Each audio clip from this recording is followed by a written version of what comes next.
जादूगर डॉक्टर इतने अच्छे हैं, क्या वो आपको भी अच्छे लगते हैं?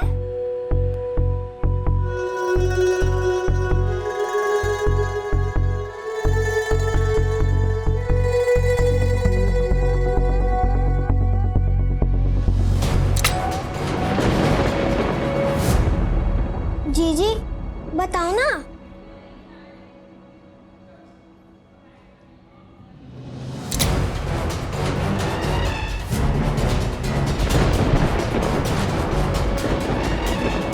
जी भूख लगी है। तू बिल्कुल भी चिंता मत कर, घर जाके ना मूली के पराठे बनाऊंगी मैं तेरे लिए, चटनी और गुड़ के साथ। पैसे कहाँ से आए? बस आ गए। आपके बाली बेच दी ना? नहीं, वो पुराने हो गए थे ना, अपन को अब नए बाली लेने हैं। चल तू आराम कर, मैं दवाई लेकर आती हूँ।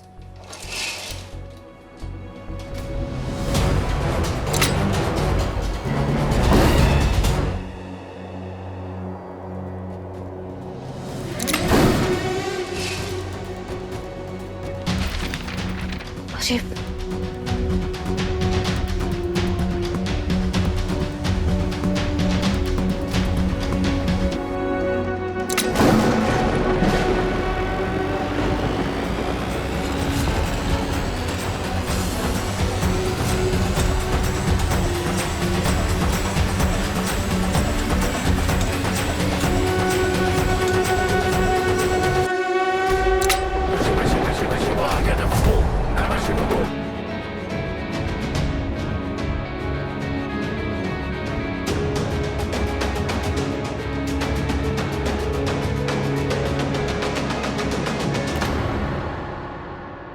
कयामत से कयामत तक, ज़मीं से लेकर जन्नत तक, कयामत से कयामत तक, कयामत से कयामत तक, ज़मीं से लेकर जन्नत तक, कयामत से। वो उस लड़की को बचाने निकले और देखो वो खुद भी बच गए। ये अचानक से कैसे हुआ? पता नहीं।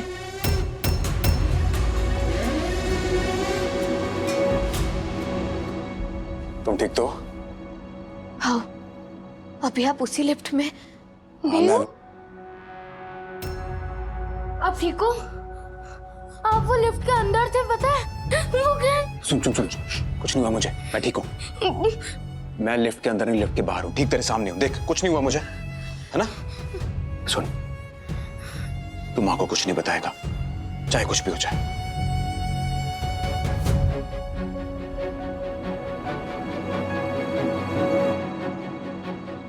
मैं बस वहां पहुंचा और फिर लिफ्ट एकदम से गिर गई, ठम।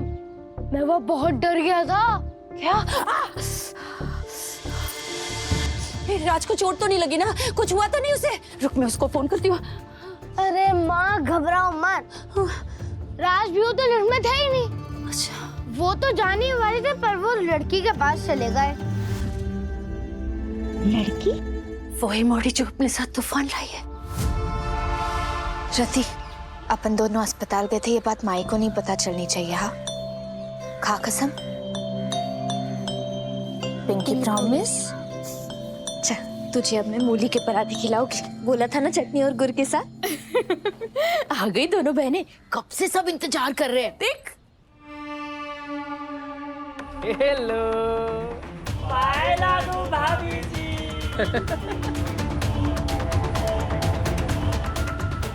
आना, खड़ी क्या? आई दे। वैसे तो ये बात बड़े करते हैं, पर माई ने कहा मैं तुझे खुद ही खुशखबरी सुना दूं। कौन सी खुशखबरी? अरे पंडित जी ने ब्याह का मुहूर्त निकाल दिया है। आने वाली सोमवार की तारीख निकली है। पर माई, सोमवार को ब्याह और मंगलवार को जंगल में मंगल। अरे ये ले मिठाई खा। अरे खा। खाना इतने प्यार से खिला रहे, खा। खिला खिला खाएगी। अरे मेरी छोटी साली जी, आपको तो पेड़ा पसंद है ना, तो खाओ। ये तो अच्छा है, झट से मंगनी और झट से ब्याह। जितना उड़ना है उड़ ले। 6 दिन बाद तेरे पाँव में बेड़ी तो मैं ही बांधूंगा। अपन को तुझसे कुछ बात करनी है जरा। हे, सब बातें बाद में, पहले ना बड़ों से आशीर्वाद ले, अपने होने वाले सास ससुर के पैर छू। चल भाई, अरे चल। से काका। पूर्णिमा, नमस्ते रुद्र रूपाय करी रूपाय ते नमः। ये लेके तू जा, इसे बाहर पौधे में डाल देना, घर के कूड़ेदान में नहीं। जा। हाँ, ये सब क्या हो रहा है? रोज आपके साथ मंदिर जाता हूँ, उसके बावजूद भी ये नजर उतारना क्या है ये सब? मेरे लिए मंदिर जाता है तू? हाँ, और नजर इसलिए उतार रही हूँ क्योंकि तेरे ऊपर उस मोड़ी की बुरी नजर का साया है। वो मोड़ी अशुभ है तेरे लिए, खतरे का साया है वो। माँ, जो कुछ भी हुआ उसमें पूर्णिमा का कोई कसूर नहीं है। पूर्णिमा? 2 दिन में उसका नाम भी पता चल गया और तू उसकी तरफदारी कर रहा है। माँ, मैं किसी की तरफदारी नहीं कर रहा हूँ। देख राज, भाभी, उस छोरी का पता चल गया है, वो राधा की बेटी है। अरे वही राधा जिसका पति उसे छोड़कर चला गया था। लोग तो यहाँ तक कह रहे हैं कि राधा की शादी नहीं हुई, वो लड़की नाजायज है। जब वो नाजायज है तो उसकी बहन भी। माँ प्लीज, आप किसी लड़की और उसकी फैमिली के बारे में ऐसी बातें कैसे कर सकते हैं? बातें नहीं कर रहे हैं, पर दुनिया तो बात करती है ना। जो सच है वो बता रहे हैं। खबर पक्की है भाभी। राज, तू मेरी कसम खा के आज के बाद तू उस मोड़ी की शक्ल नहीं दिखेगा। मेरी कसम। माँ, ये क्या जबरदस्ती है? मैं कसमें बस में नहीं मानता। तो फिर ठीक है, तुझे मेरी एक बात माननी पड़ेगी कि आज के बाद तू इस घर से एक पैर भी नहीं निकालेगा। हाँ? कैसी बातें कर रही हैं आप?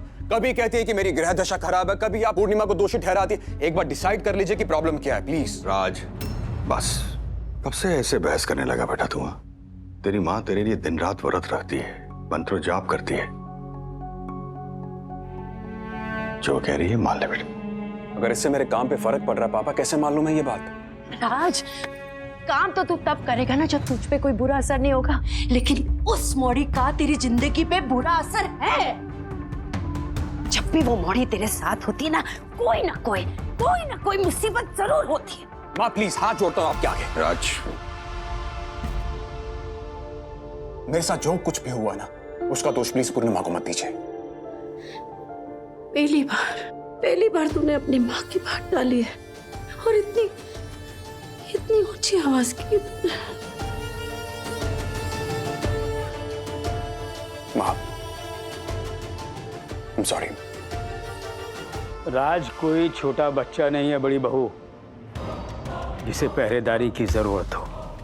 इतनी डांट डपट क्यों? बहुत समझदार है मेरा पोता। अपनी दद्दू की जुबान और रघुवंशी खानदान का मान, दोनों का महत्व समझता है। अस्पताल जाना है ना बेटा तुझे? जा बेटा जा, जाके लोगों की सेवा कर, नाम रोशन कर अपने खानदान का। मुझे अपनी परवरिश पर पूरा भरोसा है बड़ी बहू। अगर तुम्हारी माँ ने कहा है कि तुम उस मौड़ी से नहीं मिलोगे तो नहीं मिलोगे।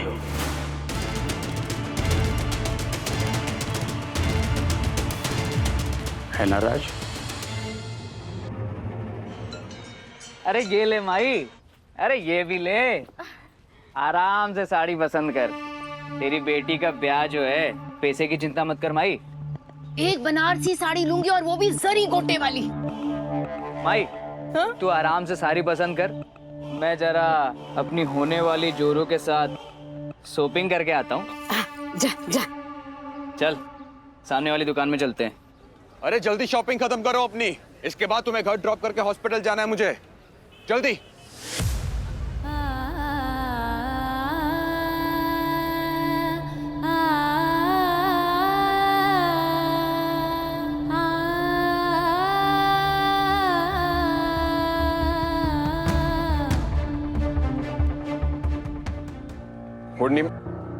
राज, तू मेरी कसम खा के आज के बाद तू उस मौड़ी की शक्ल नहीं दिखेगा।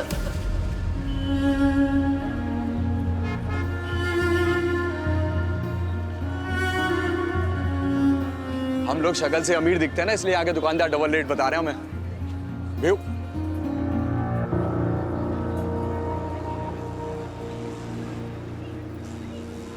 राज, व्यू को यहां से निकालना होगा। व्यू, घर चलें?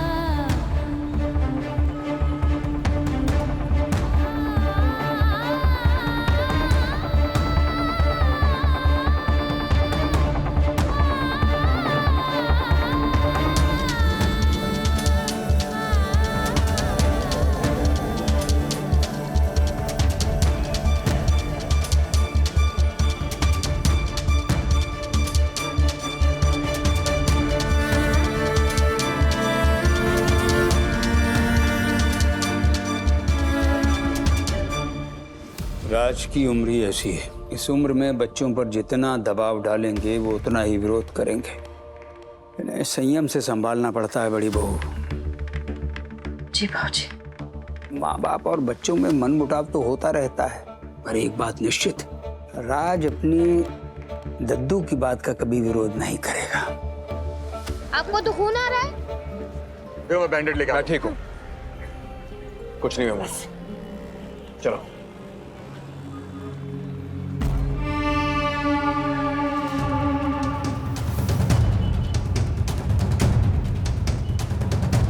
अरे अब तो तेरी कमर पकड़ने का हक मुझे कहीं भी है। मुरली, अरे शर्मा मत। मुरली, अरे ब्याह होने वाला है हमारा 6 दिन में। तेरो, अरे जरा वो हनीमून वाले कपड़े दिखा। अरे मैडम के लिए वो लेडी लोग वाले। हाय हाय हाय हाय हाय, क्या लग रहे हैं पूर्णिमा। अरे क्या लगेगी तू इनको पहन के। अरे देख तो। मुरली, अपन को ये सब नहीं चाहिए, तू चल यहाँ से। अरे ऐसे कैसे, खाली हाथ थोड़ी जाएंगे। माई क्या बोलेंगी। पहले तू इन कपड़ों को देख, फिर मैं तुझे इन कपड़ों में देखूंगा। हनीमून पर मजा आ जाएगा। मुरली, अपन को ये नहीं चाहिए। अरे ऐसे कैसे, देख तो, बिना नापे पर के थोड़ी लेंगे। देखे तो कैसी लगेगी तू इनको पहन के।